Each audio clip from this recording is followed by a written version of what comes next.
Hey there, I'm Andre, and welcome to my YouTube channel, where I talk about cybersecurity and adjacent technologies. In today's video, I want to cover AI, artificial intelligence security. More specifically, what has been released recently from a former OpenAI safety researcher called Leopold Aschenbrenner. He's released that 160-page essay around the future of AI and his concerns about what the future holds for AI in general, particularly around safety, but also the security of models and what the evolution of these models actually might mean for the world, politically speaking. Now, this essay is available online, it's public. I will open it up soon for us to have a look at the highlights from my own reading. My thoughts on the author himself. Look, the author, all throughout the document, he mentions Oppenheimer, he mentions the atomic bomb, he mentions a lot of breakthrough technologies that were fundamental to society last century. He is obviously putting AGI, artificial general intelligence, on the same pedestal as those advancements were.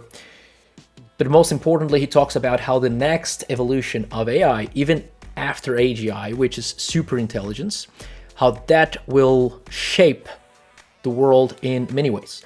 And what does it mean to secure such technology and to secure the development of these technologies? It's a great insight into all of these things from a security perspective, from a technological perspective, but take it all with a grain of salt, right?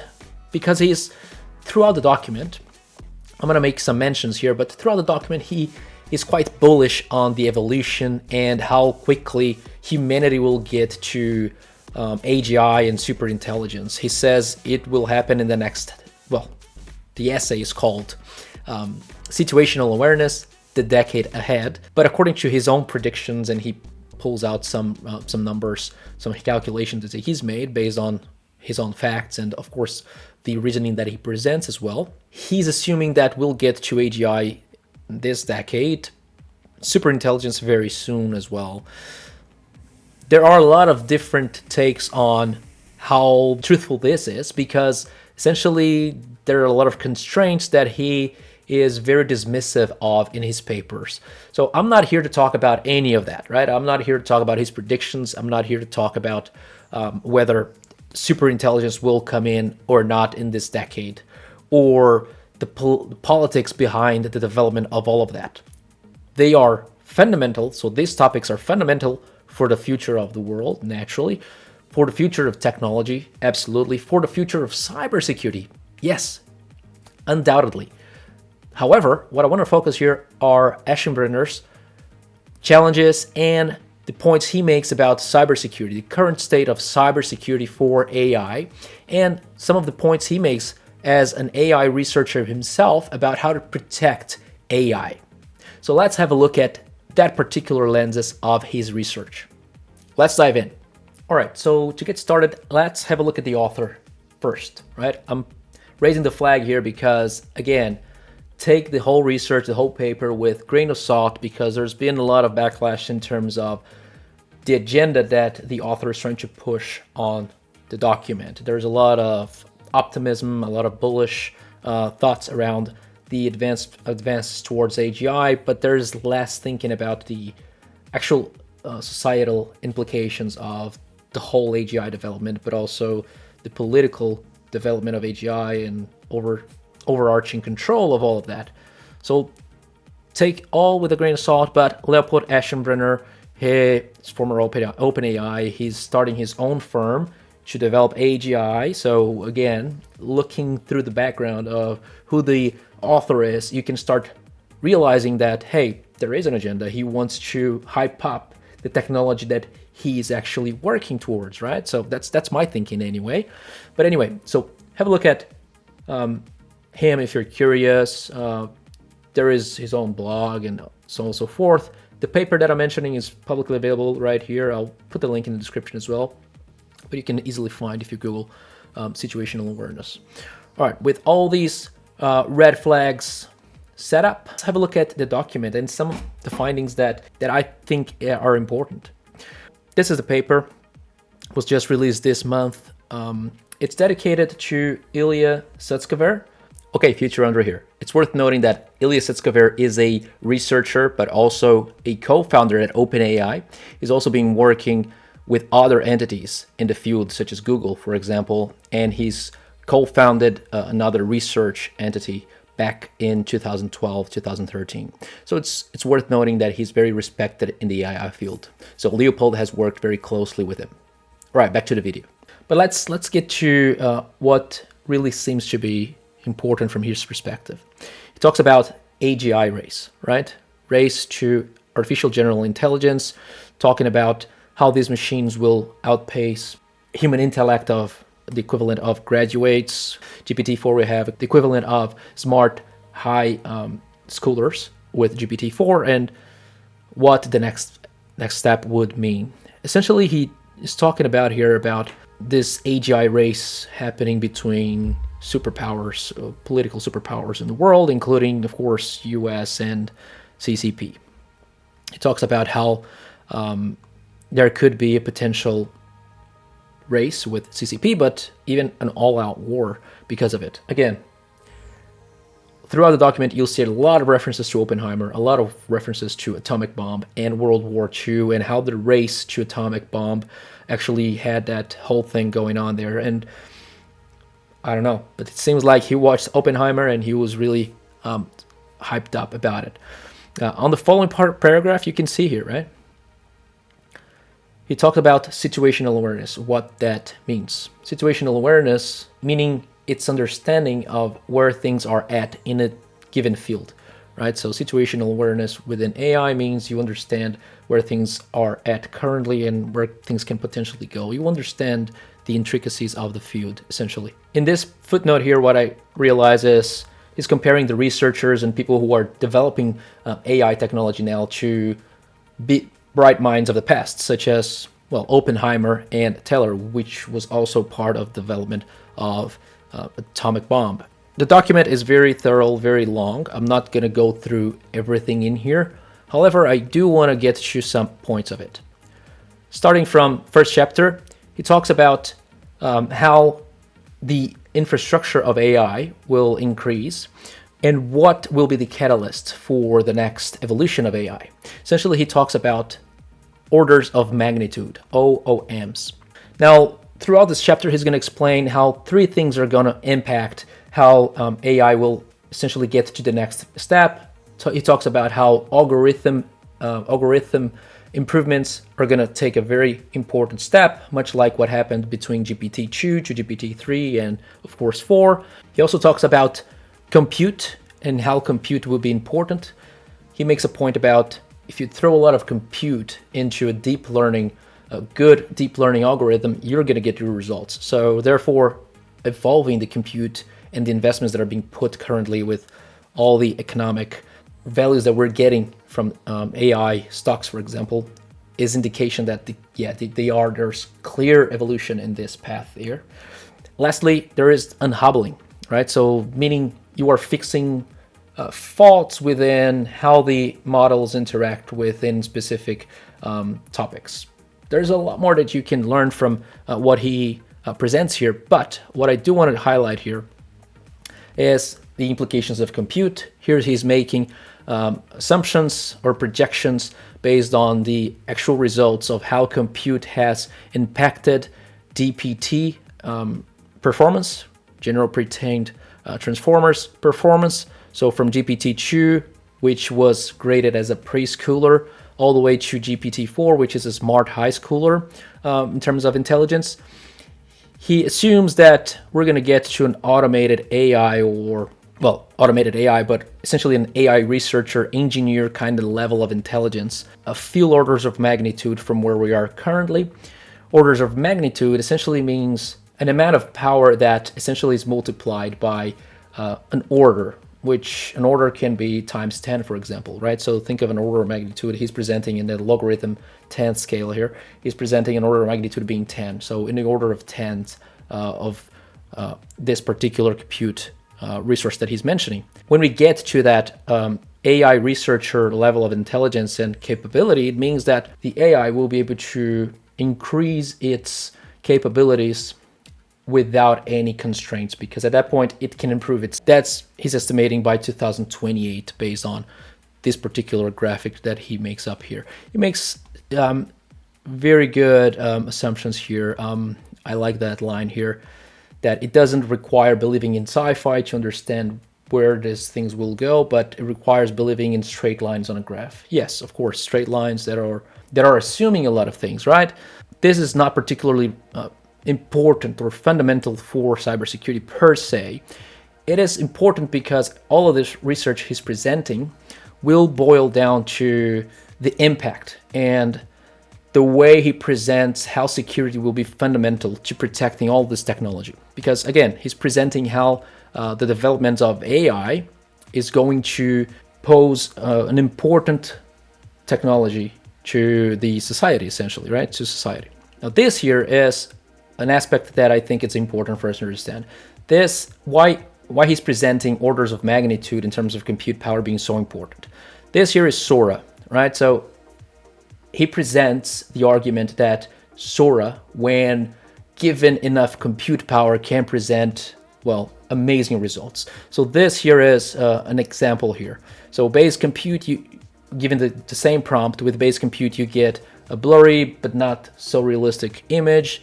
With 4 times that compute, you get a much better result, but with 32 times more compute, you get a near realistic kind of result out of Sora, which is a video generation kind of model that is currently being worked on by OpenAI, essentially. Now, the arguments he's making is essentially talking about how compute algorithm fixes and unhobbling will be able to improve drastically the efficiency of artificial intelligence. He makes calculations here. He talks about how he estimates orders of magnitude to increase based on historical data from the past 5 years or so. Talks about how the training compute of models has evolved as well, so lining up with the algorithm improvement he talks about. And around unhobbling, he talks about how performance on general tasks such as math, for example, and the benchmark has improved with newer models throughout the years. And as he goes along in this first chapter, he talks about how these drivers of progress for artificial intelligence are actually stacking on themselves. One big thing that is kind of dismissed by him, or really just quickly run through, is the challenges of improving models. One of the biggest challenges in improving artificial intelligence models is having enough data to train these models. So he makes the argument that Llama 3 was trained, with Llama 3, which is a model that's already available, was trained on around over 15 trillion tokens. And there are other data sets that could include up to 100 trillion tokens, but these seems to be largely duplicated information, which after you dedupe everything, you could get to about 30 trillion tokens, as he's saying here, which would mean that Llama 3 has already been trained on almost everything that is available out there. Now, okay, without getting into the weeds of what he's talking about here, essentially, he's talking about how the developments of this area in data sets for artificial intelligence are going to be important for the development of algorithms and models. And this here, by the way, is a topic that always comes up in terms of new artificial intelligence models from a lot of other, researchers, if you will, right? Think about how some people are thinking about utilizing strategies to overcome these challenges, such as having synthetic data and what he calls self-play. Well, synthetic data is, of course, having AI generate more data, which is already happening. People are already generating a lot of data with AI, and the data set is only going to ever increase for these models.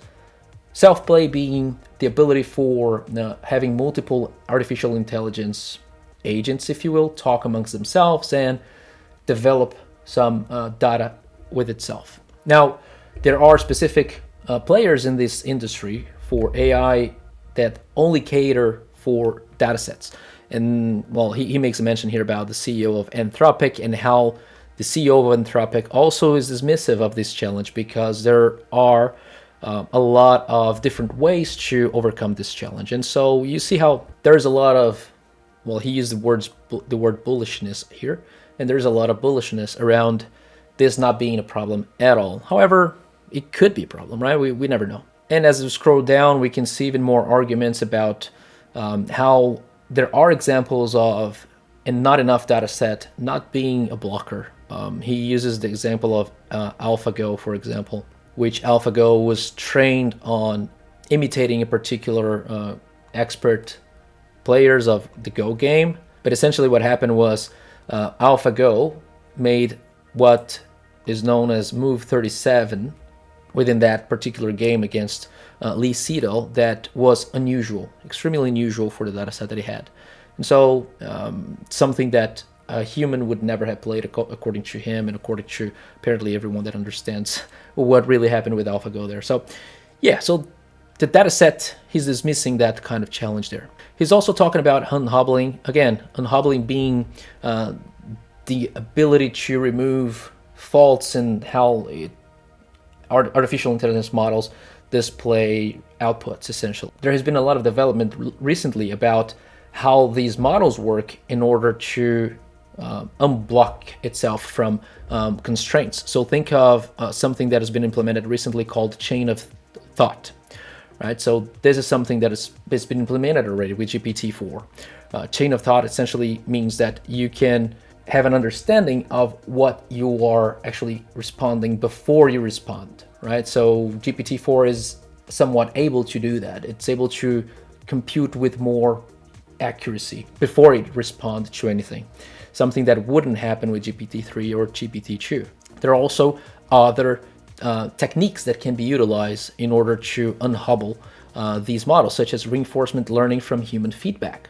Right, so this is also something that we see a lot from ChatGPT and even any other model such as Copilot. There's always a feedback button that you can give back to the platform, and this means, well, you're reinforcing learning for that particular platform and model.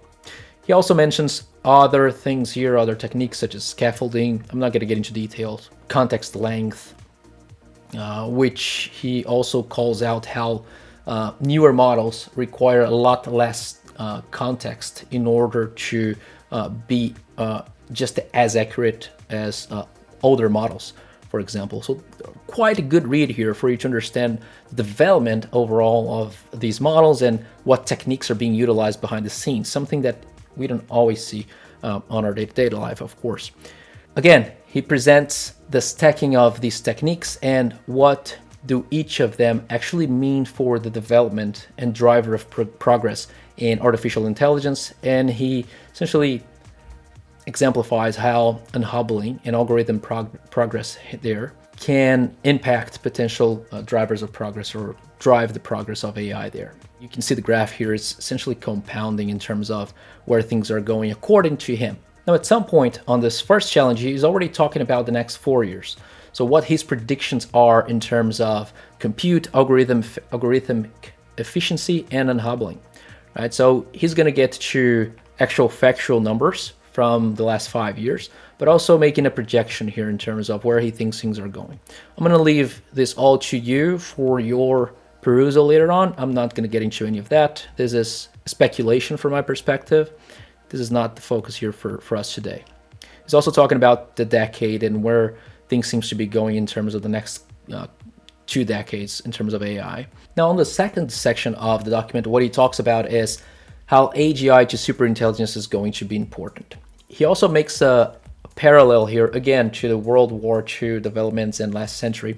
He's also making parallels here about the atomic bomb versus the next evolution of the bomb, which was the hydrogen bomb. So he makes very interesting parallels here and how the hydrogen bomb was so much more than what it was expected out of it, right? So think about, in this parallel, AGI being the atomic bomb, and then the next evolution being superintelligence, which would be a powered up version of AGI.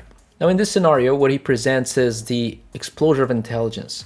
Again, going back to that first graph that he presented, where he talked about how at one point there will be the intelligence reach will be similar to what an AI researcher has. When it reaches that point, it will be able to essentially develop itself, and it will essentially mean that it'll reach superintelligence much quicker than anything before it.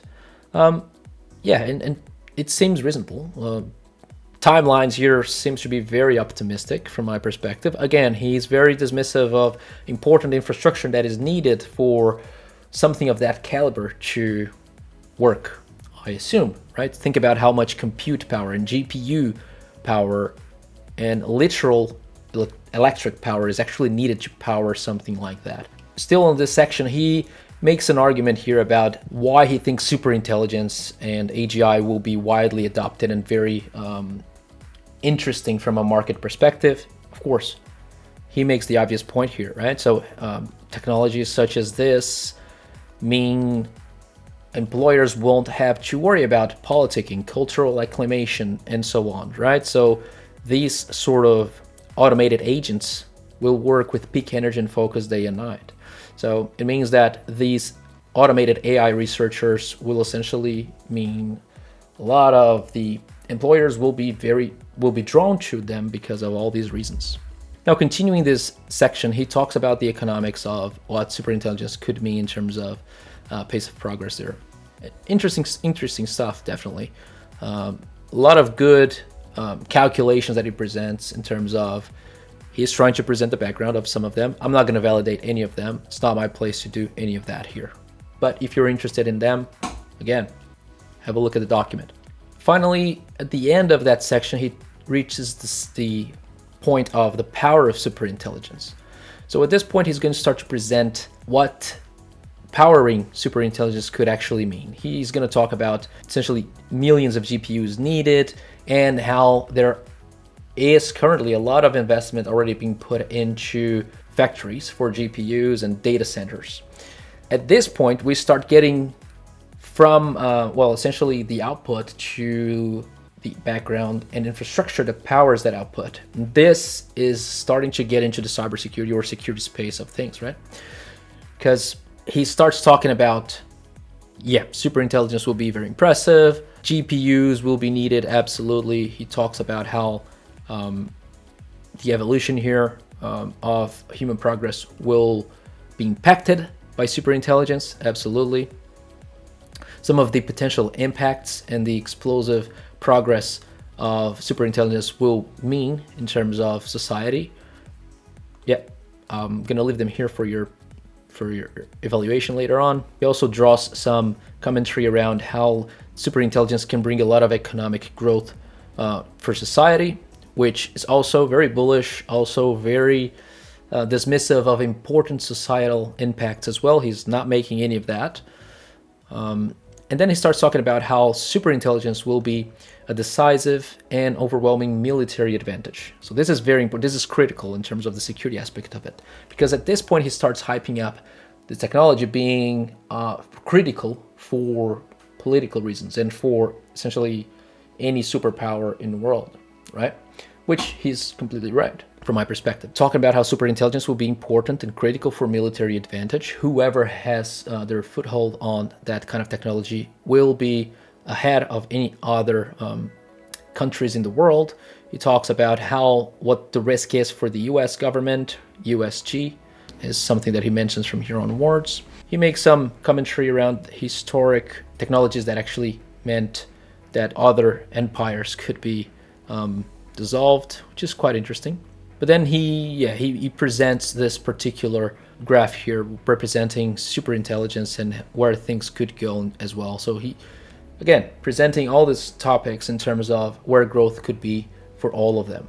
A commentary I can make around all of this here is, this is incredibly thoughtful from a technological standpoint, but very blindsided in terms of, where's people here, right? So where's society in here, right? So what's the impact for society?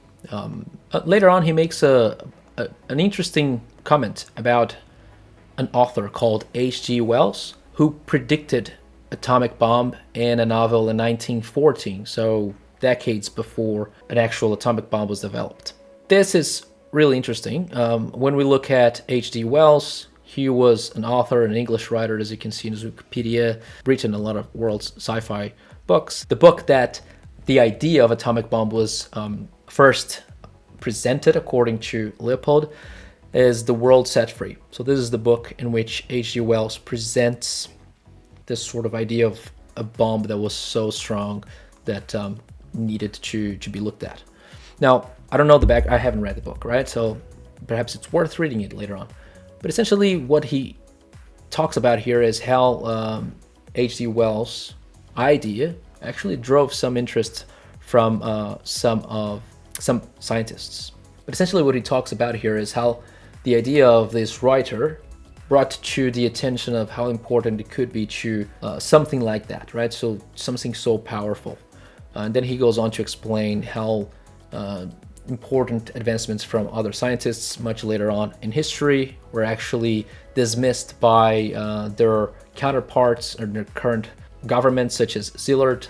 Conceived the idea of chain reaction in 33, as you can see here, but he couldn't convince anyone of it. It was pure theory. And then a few years later, fission was discovered. Szilard, the same scientist that conceived the idea of chain reaction, freaked out and argued for secrecy. So he's making a parallel for Szilard being a huge advocate for the secrecy of that kind of knowledge because it could drive other superpowers to be looking for that particular knowledge. And this particular scientist started making arguments about the possibility of a bomb based on those ideas, right? So the parallel here is obvious, right? He puts himself as someone who is raising the flag for the risks of such technology such as AGI and so on and so forth, which is, yeah, it's a very valid argument, I would say, right? Now finally we get to the challenges.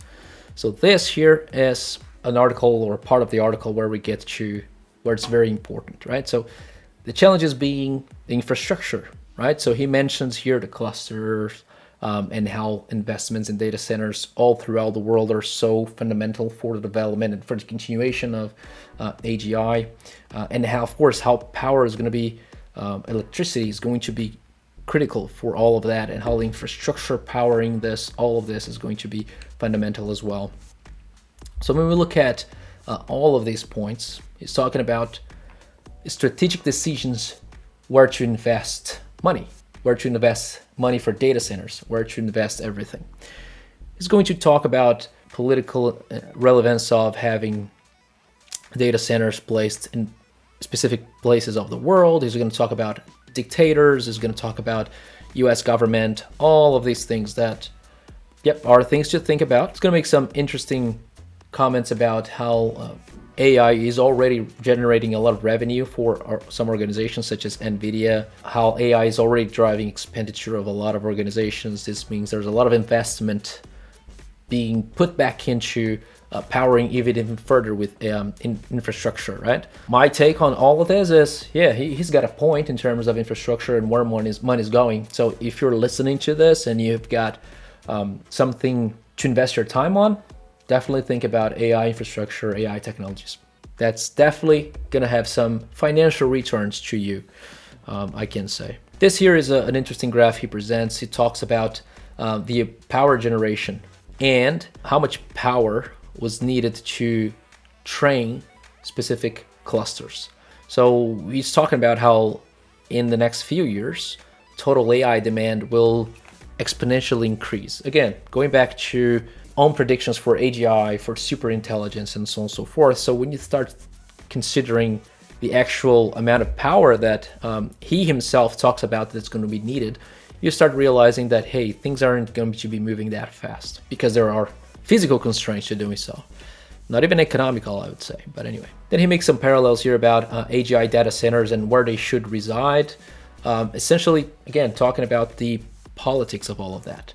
He talks about where chips are made and whether that's important or not from a security standpoint. His take on this is essentially the fabrication of chips is not necessarily a key point for security, so they could be made anywhere. However, data centers and where AGI resides is critical. So that's his thinking. And he talks about onshoring actual AGI in a particular country, such as US, is key for him or for whoever wants to hold that sort of technology. So that means you're sovereign, you actually own that kind of thing. And you can control it in any way, shape, or form. So these are the arguments he's making. Then in the next section, he talks about why not to use offshore data centers. Interesting topics as well, right? So at this point, he talks about what can be stolen from AGI that is so important. And from a cybersecurity perspective, you will want to know that. What is so important to secure from an AGI perspective? This is exactly what we're looking at here, right? So this is exactly why you're here and why I'm here. Let's understand what we're protecting. We're gonna get to the point of protecting AGI weights, right? So a bunch of numbers that are part of the calculation of AGI that essentially mean how it works and how accurate it is and when responding and so on and so forth. So this is going to be critical to protect. There's a lot more that he explains in terms of weights in here in the document. I'm going to leave you to it, but when we look at artificial intelligence and neural network weights, we understand that weights are fundamental. So this right here is from a website called deepai.org, and it explains what weights are. Weights are a fundamental component that play a crucial role in the network's ability to learn and make predictions. Weights in artificial neural networks are analogous to synapses in biological neural networks. They are the parameters, and that's important. They're the parameters that are adjusted during the training process to minimize the difference between the actual output and the target output. So these are the weights. It's how it thinks, essentially, right? So that's why it's so important that we protect it. He also makes some points here about protecting the actual physical security of AGI and data centers and so on and so forth. That's why not to have offshore data centers. And then he talks about how to solve potentially these challenges or overcome these challenges. Essentially looking at a national effort, looking at one single national effort to help create specific policies and processes to curb the misuse and misimplementation of AGI where sovereignty is not applied. And before we move on to the next section, which is going to be the very core of this video right here, he makes an interesting comment here. He talks about stock. He talks about NVIDIA, TSM, and so on and so forth. So he leaves a hint here for the reader. Those with, and these are his words, those with situational awareness bought much lower than you, those stocks, but it's not even close to fully priced in, right? So this is his own take and hint in terms of where these stocks of these AI and chip manufacturers are going to go. Which let me pause real quick. Let me get into my investment firm right here real quick. All right, so this is the next section. So this is the section that we get to where we want to talk about security for AGI. We are looking at how to secure AGI properly. And the point he's making is about how espionage is going to be critical for this kind of fundamental technology. He also made a lot of parallels in terms of the atomic bomb, in terms of how superpowers exploited and stole secrets back in the days, which, yeah, absolutely seem to have happened. He makes the same parallel here, but he also makes a point about how secrecy was seen back in the day. According to a book called The Making of the Atomic Bomb, one of the scientists, Bohr, insisted that people would never succeed in producing nuclear energy, and that scientist insisted that secrecy must never be introduced into physics. So that was some of the thinking from some scientists back in the day. And what he essentially talks about here is clearly, his words being, on the current course, the leading Chinese AGI labs won't be in Beijing or Shanghai, they will be in San Francisco and London. What he's alluding to is the fact that these other countries, they will essentially steal secrets from San Francisco and London, naturally, right? So he draws some parallel with the past as well, but also he talks about how current startups don't deal with security properly. And that's the big thing for us. I don't have full insight into how these startups are protecting their secrets, but hey, if an AI researcher and a safety researcher such as himself is actually talking about it, it's worth us listening and understanding where he's coming from. That is exactly why we're here. He talks about how AGI and anyone developing this sort of technology should be measured differently than what they currently are. He talks about how random startups measure their security efforts as random startups and not as importantly as they should, with a level of severity that they should, such as a key national defense project, which AGI should be seen as by these startups. Right? So there isn't that consensus in the industry about how you should do your security depending on what kind of technology you're working on. And that's an interesting insight to hear from someone from the field. Because when I talk to my customers, we try to understand their complexity, but also understand what the critical assets they have that they're securing. This is the first rule in any cybersecurity program. Understand your assets, understand what you're protecting, right? And then you wrap it all around with people, process, and technology. That's it. Now, what he seems to be alluding to is the fact that these people, so the people are not properly trained to secure that information because they are not fully aware of the key national defense that technology they're working on actually is part of. The processes are not there either, because he's also talking about how national efforts should be put into to protect this kind of development. And the technology is lackluster as well, because he's talking about how people can essentially get weights of specific models out the door by utilizing different methods. So he's talking about how these AI startups and AI labs do not have people, processes, or technology in place that should be applied given the importance of their work. These AI labs, they're not even ready today to protect themselves against script kiddies, which is a term that is often used in cybersecurity, but not necessarily widely. So it's good to see that he does have some understanding in there in terms of that, or at least his ghostwriter or his AI writer.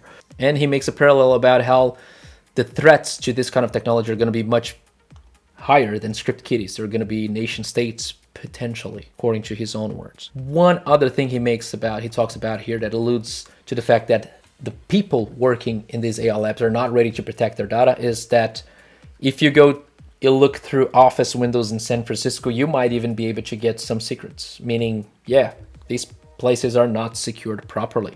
And at this point in the document, he talks about threats, actual threats that were essentially, and at this point on the document, he actually talks about advanced attacks that happened recently that have somehow impacted, large organizations and even the United States government, right? So when we think about a supply chain perspective, which is some of the examples he makes around here, when you think about this platform issues that he brings up to the conversation, that's quite interesting, right?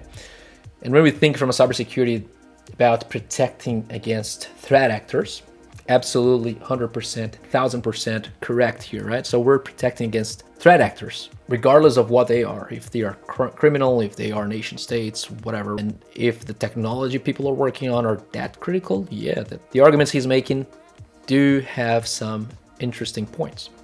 So the examples he makes, zero-click hack on iPhones and Mac with just a phone number. Yeah, great. There's even sources here. So I'm going to put the sources in the description of the video. He also talks about air-gapped atomic weapons program and how it was infiltrated, how Google source code was modified, 0 days that have taken years to detect, threat actors having access to 0 days for years, spear phishing in major tech companies, keyloggers in employee devices, and so on and so forth. So we can see attacks that range from devices all the way to social engineering, and of course to supply chain as well. Even to some research that comes up to identify what you're typing based on the noise from your device, for example, in computer. Now, all of these examples are real examples, and they're good for better or worse. Great to be aware of and understand that, yeah, he took the time to at least look through some recent threats that have impacted major organizations there in the US. And continuing on from it, what he actually does is talk about the threat model. So he talks about what is really key to protect in AGI systems.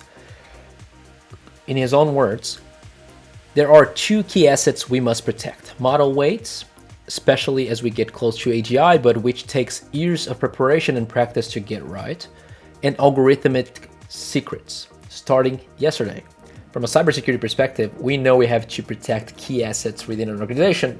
However, identifying those key assets at times can be a little complicated, and he just saves the time for us here, right? So he essentially tells us what we need to protect. I've spoken just a while ago about what model weights are, and he goes on to explain why model weights are so critical and so important, and why other nation states could be interested in essentially stealing it. He even goes on to say securing model weights doesn't matter that much right now.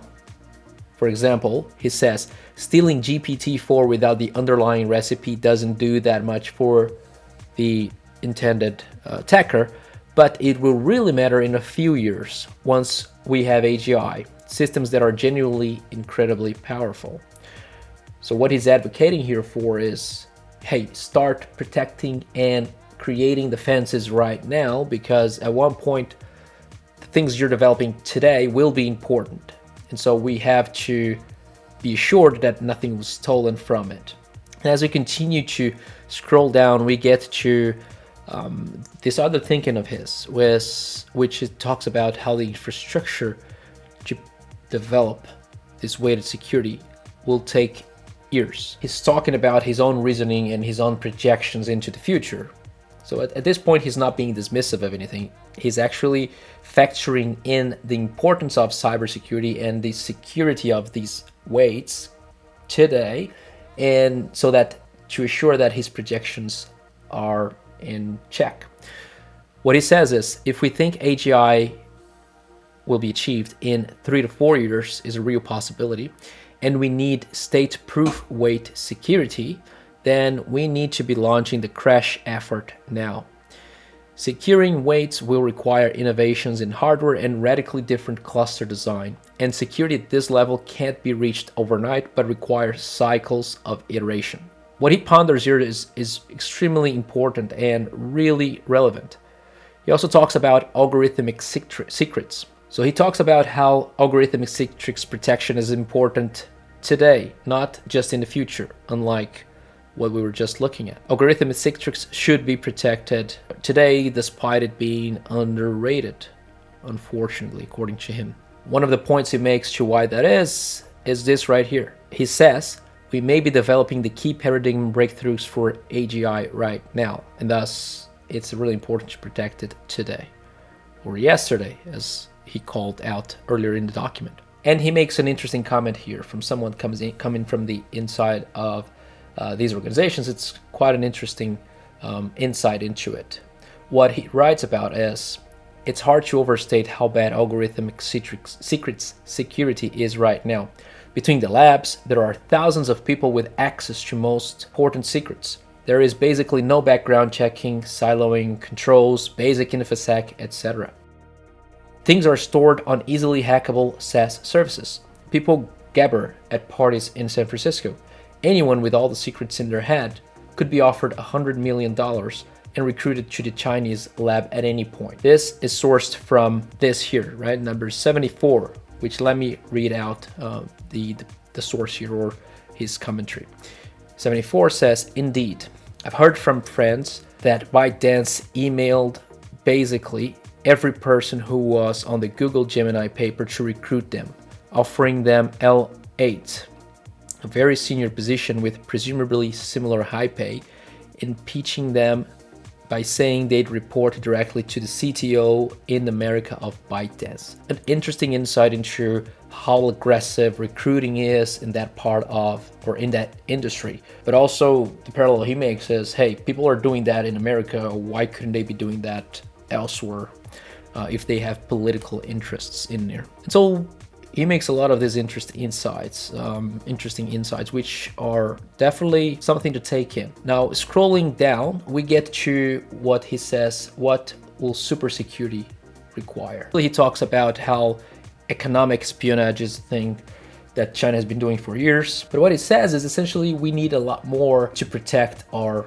AI labs than what is currently being done to protect against economic espionage. Economic espionage is bad, but it has diminished impact versus a proposed AGI technology. So what he's saying is the only way to protect these efforts is to have something more protecting it, other than the private sector. What it says is, and again, hyping up the importance of it, and by all means, he's probably right? AGI will be definitely a game changer in terms of economic and societal progress. So what it says is, once China begins to truly understand the import of AGI, possibly an issue here or a typo here, should be importance of AGI, we should expect the full force of their espionage efforts to come to bear. Think billions of dollars invested, thousands of employees, and extreme measures dedicated to infiltrating American AGI efforts. So again, talking about the importance of protecting it. And so he starts to expose his thoughts on how one could protect from these nation states and lots of the interested parties in such technology. So he talks about the only possible way to protect being with government help. Now, I wrote here a commentary stating, hey, is he being naive? Because we know the government has been hacked multiple times. We know that everyone has issues in cybersecurity. So what is he actually talking about? Well, he comes up to explain that major cybersecurity organizations such as Microsoft has been hacked by state actors. There's been some reports on some of these things that have happened. The comments he makes here are incredibly interesting, right? Because he's talking about how security needs to be taken from an authority perspective, something that only governments can enforce. He makes a point about how government authority will be needed in order to enforce proper vetting of people, of enforcing proper data loss consequences, right? So including imprisonment, according to himself. Only governments could potentially apply and enforce proper physical security to data centers, again, likely with lethal force, and background checking for people that should be cleared for AGI information, which is, again, true. It's absolutely seems reasonable. Only an authority such as government could do all that. He's drawing parallels here to what was done with, of course, the atomic bomb project as well. A whole project dedicated to it. Now, continuing on, he goes even further. He talks about what a taste of this state actor proof security would mean. So what efforts should we take as an industry and as people developing AGI should take to protect the information that we uphold? Well, look, the points he makes are really interesting. He talks about fully air-gapped data centers. We oftentimes, when we deal with sort of organization, we understand the implications of air-gapped constraints, but also air-gapped security and the use cases for them. He's advocating for air-gapped data centers for AI, which would mean, yeah, absolutely shift into how they are currently doing their business currently. He also talks about novel technical advances on confidential compute. We all know that cloud providers already have confidential compute offers. If you have your own data center, you can enforce confidential compute to a degree as well. So he talks about how there needs to be further development on confidential compute, hardware encryption, and scrutiny on entire hardware supply chain, which again is something that some cloud providers already provide. That he's taking it to the next level, talking about specific AI data centers. Research personnel working from SCIF, right? Or a sensitive compartmented information facility. This is an interesting comment. I'm bringing up here the source of his comment, and this is the source, Washington Post, talking about fortified rooms securing US secrets. So this is essentially a fortified room that he believes researchers should be working from. He also talks about extreme personal vetting and security clearances, including regular employee integrity testing, constant monitoring, and reduced freedoms to leave. Very similar to what was proposed during the development of the atomic bomb. Strong internal controls, multi-key sign-off to run any code, for example, strict limitations on any external dependencies, and satisfying general requirements of TS and SCI networks, ongoing intense pen testing by the NSA or similar. So something enforced by an entity is doing all that. Of course, for some of these recommendations and commentaries, particularly around pen testing, there are already frameworks, industry frameworks that preach and that have specific points about some of them, pen testing being a clear example. This is somewhat being done, but what he's proposing is a very detailed effort in doing all that. And so as he's describing all of that, what I can really say is really what he's proposing is the improvement of people, processes, and technology all across the board for anyone developing AI, which again is a very interesting take on everything he's talking about. And I think it's incredibly interesting. Now, I highlighted here this comment as well, how much security is necessary, right? So he's talking about how his words are, American AI lab security only has to stay ahead of the curve compared to the intensity of Chinese espionage efforts. That means immediately upgrading security to stay ahead of more normal economic espionage, which we are far from resistant to, but private companies probably could be. So he's advocating for better protection than what is proposed to economic espionage, against economic espionage. And at this point, he dismisses counter arguments that state, hey, more security would actually hinder the development of AI. It would actually slow us down. So he's actually stating why he thinks that would be otherwise and why it wouldn't slow down development. It would actually be positive in many aspects. Now, at this point, for any cybersecurity professional, we understand the importance. I highly recommend you have a look at his arguments. They are coming from a different place than what we generally do from a cybersecurity professional or cybersecurity standpoint, but they are still very valid. Of course, they are different lenses into all of that.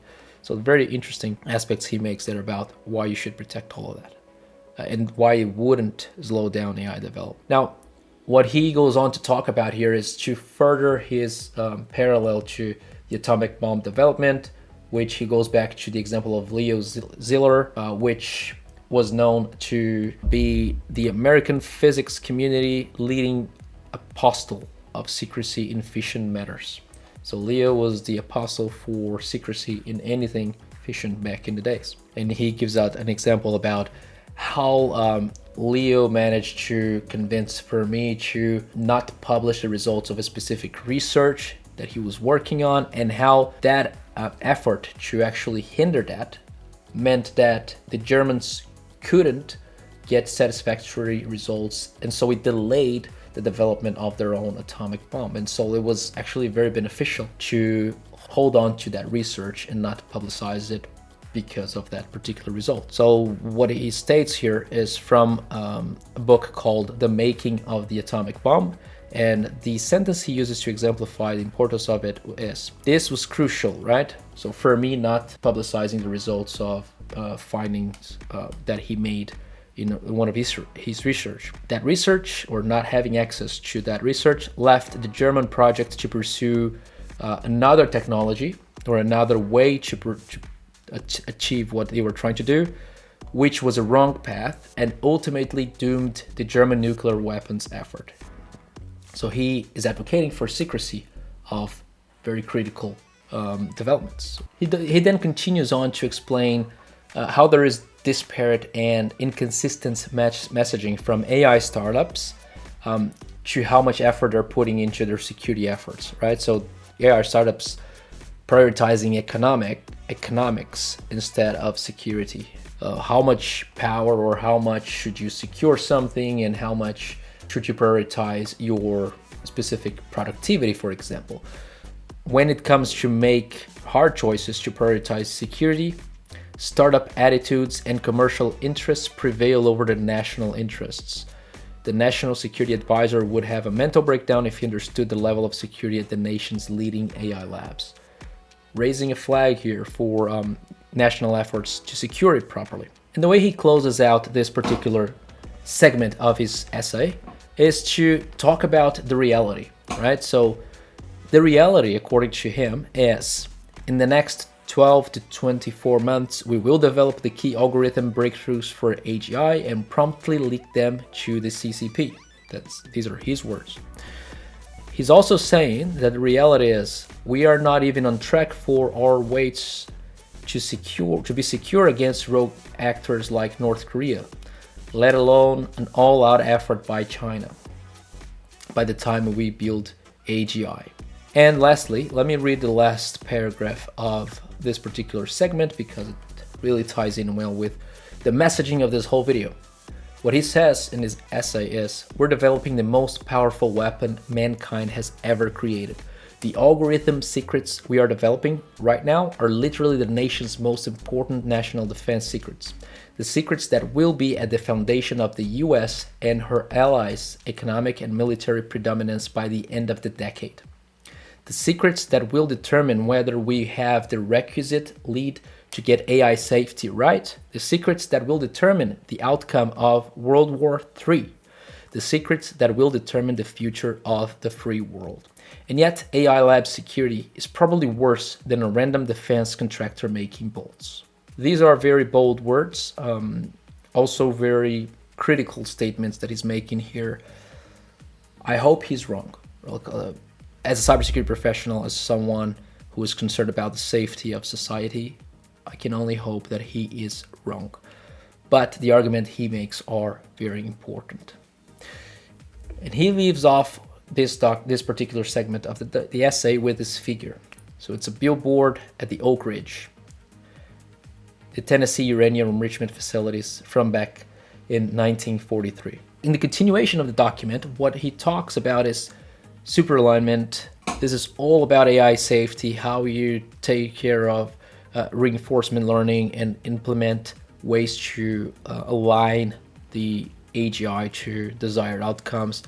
This goes well beyond cybersecurity per se, not if we think about how alignment will be critical so that AGI will not misuse technology from cybersecurity perspective, but I will leave this for some other video or another topic. I do want to bring to your attention a few more topics though from the essay, particularly from the section "The Free World Must Prevail." What I want to highlight is assurance that whoever leads on superintelligence will have decisive military advantage. And further down, what he says is that there are reasons why people should not underestimate China, because in terms of chip making capabilities, they have demonstrated the capability and the ability to manufacture very advanced chips. In terms of power, one of the major constraints for AGI, such as he demonstrated in one of the graphs that we've seen before, he's actually making a point about how China has doubled the US power output over the last couple of decades in terms of their power capacity, whilst the USA, their power output has been remained flat for well over 3 decades in here. So this is something that he's looking at that is making a lot of sense in terms of that. And in terms of algorithms, well, he talks about how CCP could potentially steal some of that, again, going back to what has been discussed in the past. And he closes out this section talking about superintelligence being a matter of national security. Again, corroborating with all of his thinking about how to properly create data centers that are secure for AI labs. Going back to only governments can have the authority to do so, right? With all the topics we discussed before. And to close out, what I want to leave you with is a few topics about the section called The Project. What he talks about here is how he finds it an insane proposition that the US government will let a random San Francisco startup develop superintelligence. He says, imagine if we had developed atomic bombs by letting Uber just improvise. Interesting take on it. And he talks about the civilian use of superintelligence in this document. When talking about the project, he also goes back to the security of the project, right? So what superintelligence and protecting superintelligence could mean there. And he closes out the document essentially talking about how the project, meaning the project of superintelligence development, is inevitable, right? He also talks about all of that, his thoughts here in the document and what the end game will look like, pointing out to his very bullish assumptions and projections that by 2028, intelligence explosion be underway, right? So by 2030, we will have summoned superintelligence. This is the project, and these are the security challenges that Leopold has foreseen for it. He closes out the document talking about the development of the atomic bomb, how Oppenheimer has worked on it, and how a crew of scientists have worked in a desert to develop it. So his farewell is very well interesting. He says, "See you in the desert, friends." So then at this point, we all have to wonder and ponder, do you think that all of the arguments he makes make sense? Well, I do. I think some of them in terms of security, cybersecurity concerns and challenges are based on actual facts, and they have some truth to them. The importance of the technologies such as AGI also seems very well placed. I would just call out a few of his projections. There is a lot of bullishness in what he says and preaches and the projections he makes that are a little odd, but I'm not here to judge any of that. So I hope you found this video informative, and I hope you've learned something out of it. I sure did by skimming through 160 pages talking about AGI and superintelligence security and the current state of AI lab security. Hey, Andre from the future here again. So as I was editing the video, I saw the piece of news that OpenAI has actually added another board member. It happens to be a former chief at the NSA, National Security Agency of the US. This was on the 13th of June, and the paper was published on the 6th of June. So I wonder if there's any relationship to that, but what are your thoughts on this?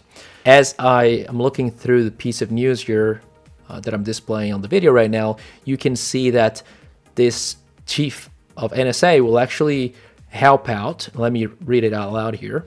They will help with insights to contribute to OpenAI's efforts to better understand how AI can be used to strengthen cybersecurity by quickly detecting and responding to cybersecurity threats. That is a very interesting comment there, but also, of course, where does that lead? Very interesting times here. Be sure to keep an eye on the channel if you want to see more about this in the future. All right, back to the very ending of the video.